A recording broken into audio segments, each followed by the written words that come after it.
주님께서 여러분과 함께 또한 사제의 영과 함께 루카가 전한 거룩한 복음입니다. 주님 영광 받으소서. 그때에 어떤 율법 교사가 일어서서 예수님을 시험하려고 말하였다. 스승님, 제가 무엇을 해야 영원한 생명을 받을 수 있습니까? 예수님께서 그에게 말씀하셨다. 율법에 무엇이라고 쓰여 있느냐? 너는 어떻게 읽었느냐? 그가 네 마음을 다하고 네 목숨을 다하고 네 힘을 다하고 네 정신을 다하여 주 너희 하느님을 사랑하고 네 이웃을 너 자신처럼 사랑해야 한다 하였습니다. 하고 대답하자 예수님께서 그에게 이르셨다. 옳게 대답하였다. 그렇게 하여라. 그러면 네가 살 것이다. 그 율법 교사는 자기가 정당함을 드러내고 싶어서 예수님께 그러면 누가 저의 이웃입니까? 하고 물었다. 예수님께서 응답하셨다. 어떤 사람이 예루살렘에서 예리코로 내려가다가 강도들을 만났다. 강도들은 그의 옷을 벗기고 그를 때려 초죽음으로 만들어 놓고 가버렸다. 마침 어떤 사제가 그 길로 내려가다가 그를 보고서는 길 반대쪽으로 지나가 버렸다. 레위인도 마찬가지로 그곳에 이르러 그를 보고서는 길 반대쪽으로 지나가 버렸다. 그런데 여행을 하던 어떤 사마리아인은 그가 있는 곳에 이르러 그를 보고서는 가엾은 마음이 들었다. 그래서 그에게 다가가 상처에 기름과 포도주를 붓고 싸맨 다음 자기 노새에 태워 여관으로 데리고 가서 돌보아 주었다. 이튿날 그는 2 데나리온을 꺼내 여관 주인에게 주면서 저 사람을 돌보아 주십시오. 비용이 더 들면 제가 돌아올 때에 갚아드리겠습니다 하고 말하였다. 너는 이 3 사람 가운데 누가 강도를 만난 사람에게 이웃이 되어 주었다고 생각하느냐? 율법교사가 그에게 자비를 베푼 사람입니다 하고 대답하자 예수님께서 그에게 이르셨다. 가서 너도 그렇게 하여라. 주님의 말씀입니다. 그리스도님 찬미합니다. 찬미 예수님. 네, 오랜만에 또 인사드립니다. 묵주기도 예정하는 그 첫 토요일마다 이렇게 5월달까지 왔었는데 오랜만에 오게 되었습니다. 오늘 여러분들과 미사하면서 나누고 싶은 이야기는 바로 나는 누구의 사랑을 먼저 찾아야 하는가입니다. 저는 이야기하는 게 조금 더 고차원적이라고 합니다. 왜냐하면요, 한 번도 묻지 않았던 것을 저는 물어왔거든요. 한 번도 궁금해하지 않았던 걸 저는 계속 궁금해 왔습니다. 얼마 동안? 2005년 입회한부터 지금까지 20년 동안. 그것은 왜 그러냐?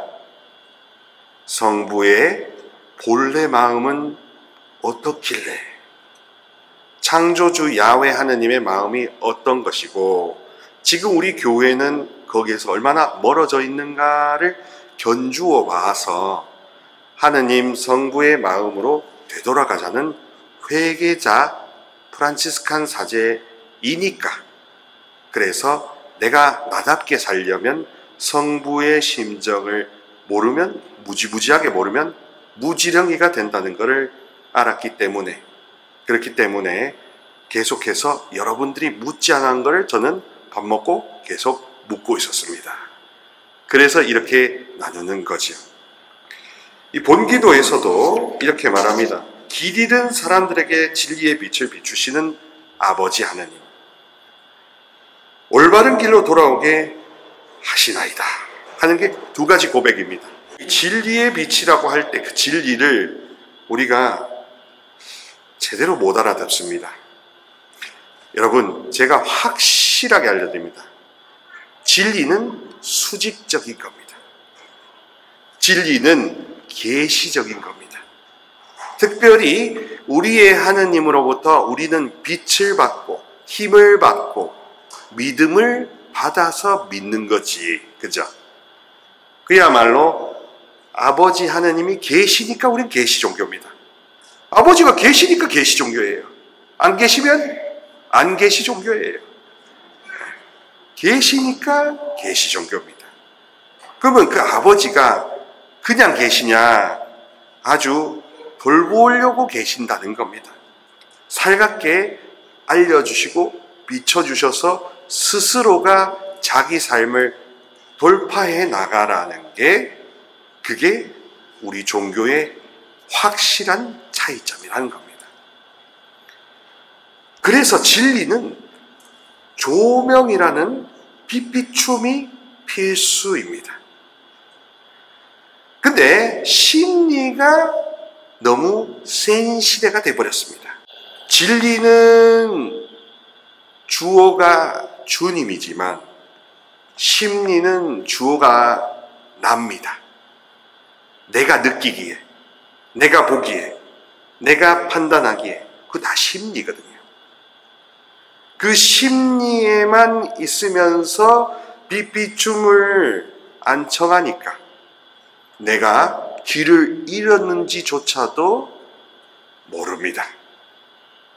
내가 지금 외로운지도 괴로운지도 모릅니다. 그거를 느낄 감각이 죽었다는 것도 모른다는 겁니다. 총체적인 빚더미 파산 상태라는 것을 모른다는 겁니다. 그 모른다는 것 때문에 예수님이 그 모름 안에 오셔서 우리를 빛의 알므로 직접 인도하시고 가르치셨다는 겁니다.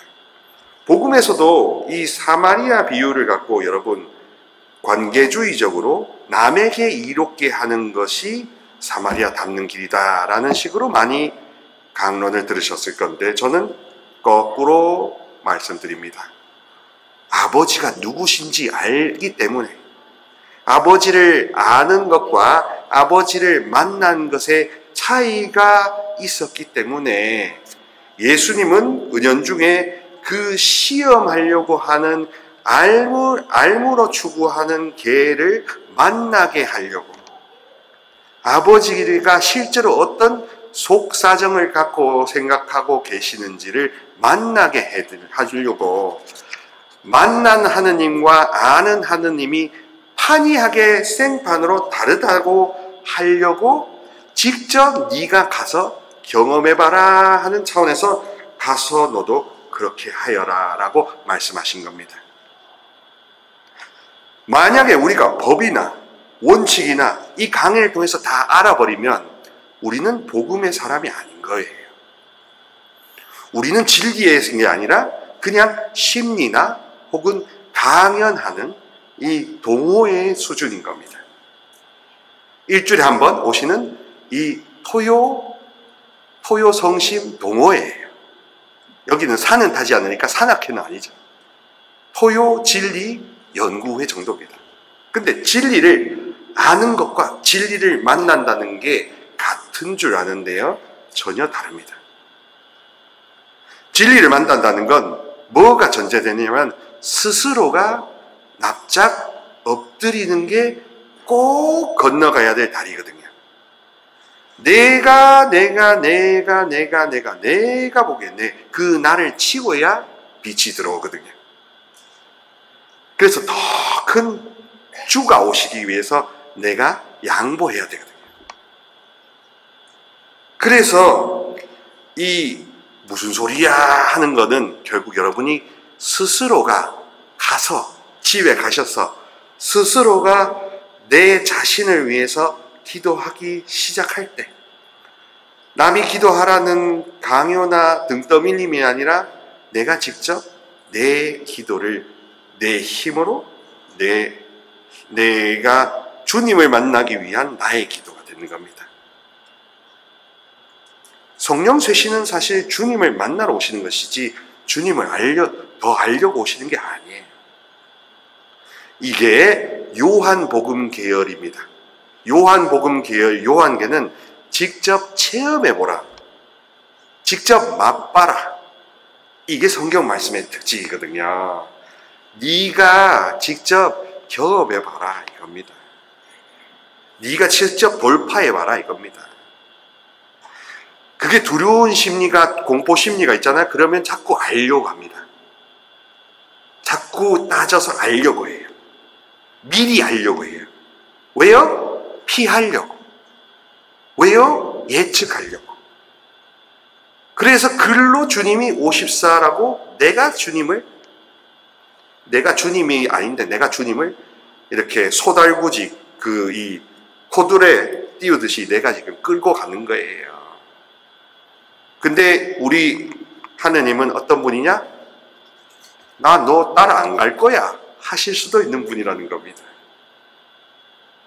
따라서 여러분, 이 시험하려고 하는 것은 예수님을 알므로 테스트하려는 거예요. 머리에 그게 있나 없나.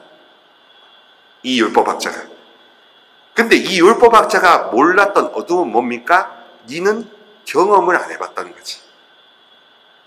왜냐하면 율법이라는 건 그 학교에서 딸딸딸 외웠거든요.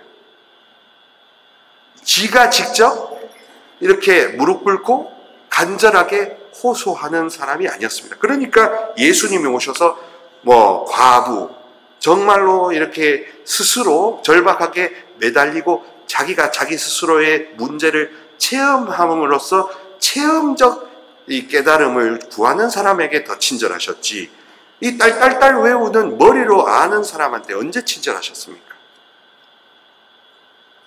그래서 진리의 빛은 결국 체험과 연관되는 것이요, 내 심리로부터, 내 심리의 감옥으로부터 탈출하는 겁니다.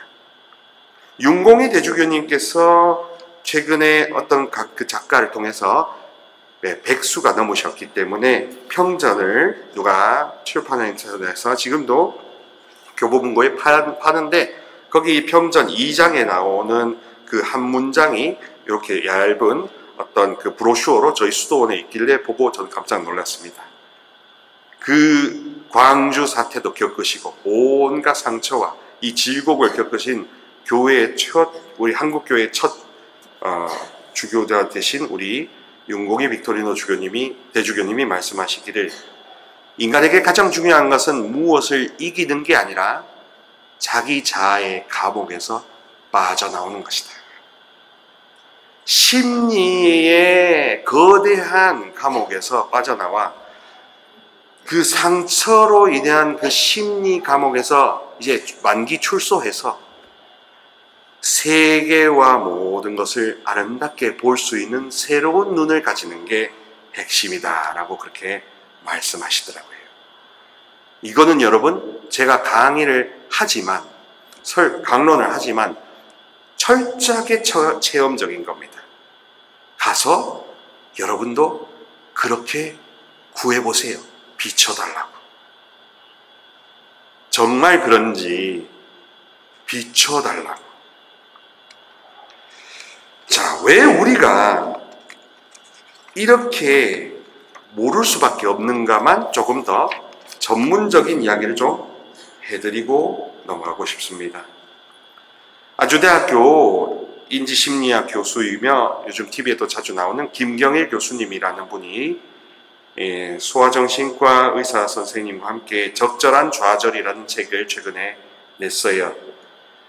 거기 보면 이런 이야기가 있습니다.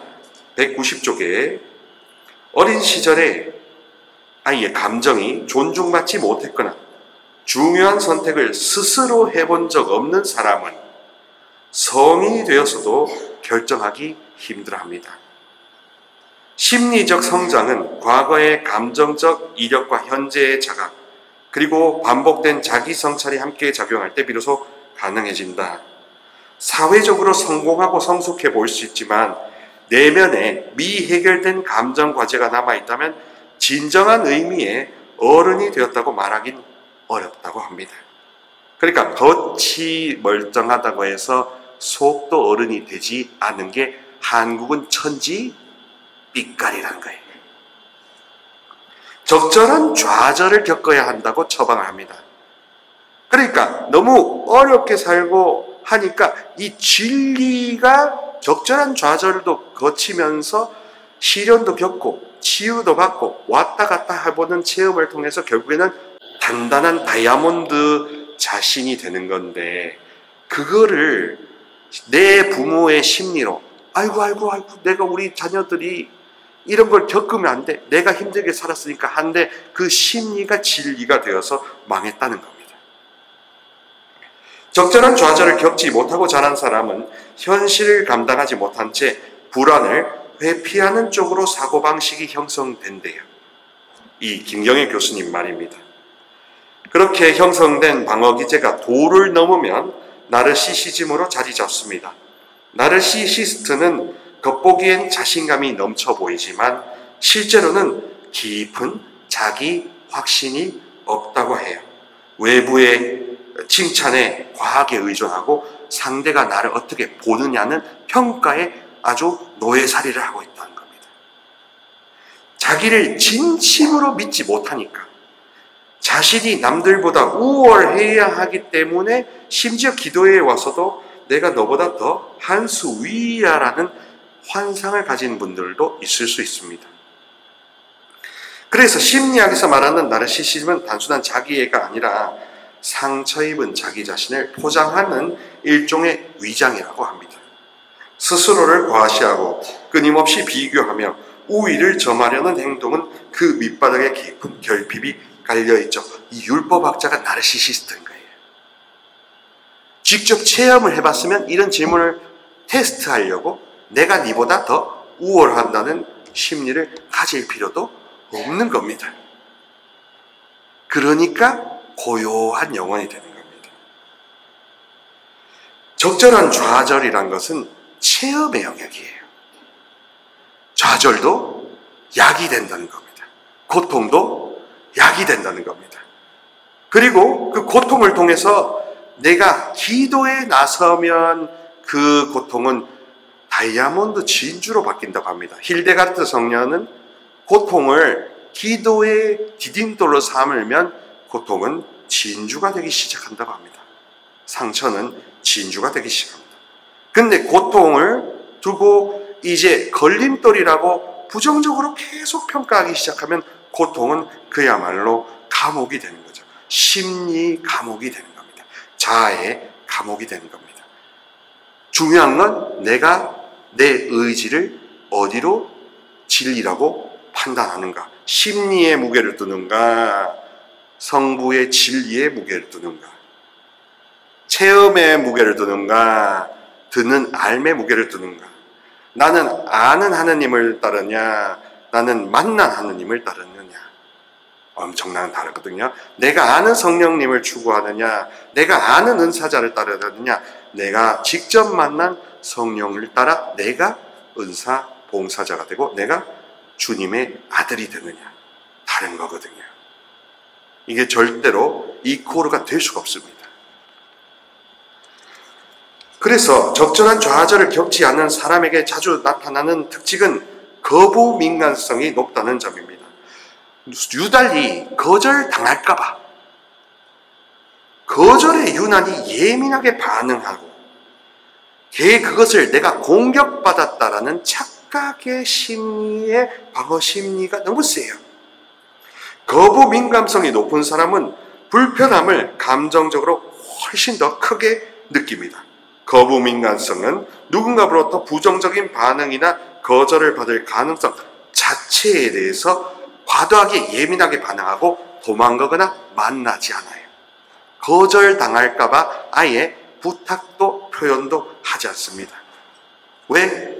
고통을 통해 단단해져 보거나 고통을 통해 기도의 디딤돌로 삼아본 역사가 없기 때문에 어떻게 보면 불행하게도 역설적인 불행이 그 윗대의 어머니나 아버지가 너무 상처를 많이 받고 어렵게 살았으니까 아이를 과보, 과잉 지지를 해버렸거나 아니면 아예 방치를 해버렸던 거죠. 그러니까 어떻게 됩니까? 내가 홀로 컸으니까 내 안에서 도는 내 심리가 진리가 되어버렸던 겁니다. 내 생각이 하느님 성부도 이렇게 생각하시겠지라고 내가 투사를 하고 있어요. 내가 빔 프로젝트도 아닌데 내 생각을 하느님 생각에다가 갖다 끼워 맞추고 있는 이 비극이 있다는 겁니다.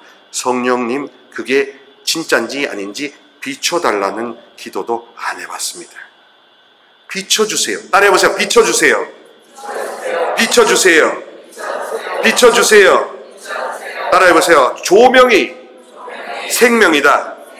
조명이 생명이다. 조명이 부활이다.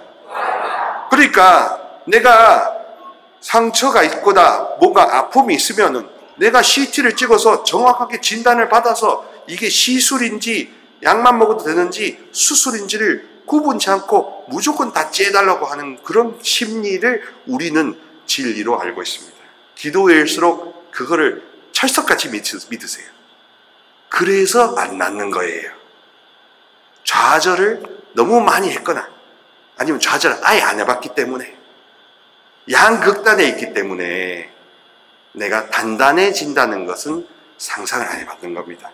그러나 이 성심 교육과 우리 막달레나 수녀님께서 이제 성모님의 가득한 그 사랑을 머금고 따끈따끈하게 오셨기 때문에 이제 이곳에서는 가장 진리, 이제 고통이 약이 되는 게 아니라 고통이 진주가 되는 겁니다. 구원에 이르는 진주가 되는 변모하는 거룩한 타볼산, 그게 되는 겁니다. 체험의 장이 되는 겁니다. 그래서 여러분 진짜 부모님이 아껴주고 예뻐해주는 게 훌륭한 양육이라고 생각하지만, 물론 매우 중요하지만 전문가들은 사랑과 보호는 필수 요소이지만 아이가 건강하게 성장하려면 좌절을 체험해 봐야 자율적이고 그리고 독립적인 아이들이 된다는 겁니다. 그래서 이 전문가들이 이 20년 동안 삼성서울병원에서 진료하신 이 전문가 선생님과 김경일 교수님이 내린 결론이 이 책 182쪽에 나옵니다. 이걸로 제 짧은 이 이야기를 좀 마무리합니다. 지금의 시대에는 무엇을 더 해줄까 보다는 무엇을 하지 말아야 할까를 더 고민해야 할 때입니다. 다시 한번, 지금의 시대에는 무엇을 자녀에게 나한테 더 해줄까 라고 방법을 고민하기보다 무엇을 하지 말아야 할까 하는 그 이유를 더 고민해야 된다. 방향을 더 고민해야 된다. 이겁니다. 불필요한 것들을 줄이고 더 가난하고 더 단순해지고 아이가 스스로 좌절 경험도 할 수 있고 성장할 기회를 만들어주는 것이 더 건강한 양육 방식이라고 합니다. 실패와 좌절은 여러분이 나약해서 겪는 일이 절대 아닌 겁니다. 오히려 그것은 여러분이 어디까지 와 있는지를 현실적으로 보여주는 내 CT 사진이에요. 실패의 고통은 나를 나답게 만들어주는 통과 의례이기도 합니다. 성장은 완벽한 성공보다 실패를 품는 법을 배울 때 일어납니다. 그래서 전문적인 심리학에서는 내 안에 내가 모르는 그림자가 있다 그래요. 내가 나라고 생각하는 그것의 이면에는 약하고 힘든 그림자가 있는데 그림자를 네가 주님의 이름으로 용서하라 하는 그 조명과 용서 기도를 이야기하지 않았던 겁니다. 사랑하는 여러분, 이제 올바른 길로 가는 것은 용서죠. 근데 용서 어렵습니다. 근데 왜 어렵을까? 내가 주님의 이름으로 내 그림자를 안 껴안았던 거예요. 그림자가 얼마나 좋은지 귀한지 비춰달라고도 기도해 본 적이 없습니다. 내가 나를 만난 경험이 없다는 거예요. 내가 하느님을 아는 걸로 만났다라고 믿었지 언제 내가 진하게 너도 가서 그렇게 만나보아라 하는 직접 삶의 체험을 어떻게 만나봤습니까?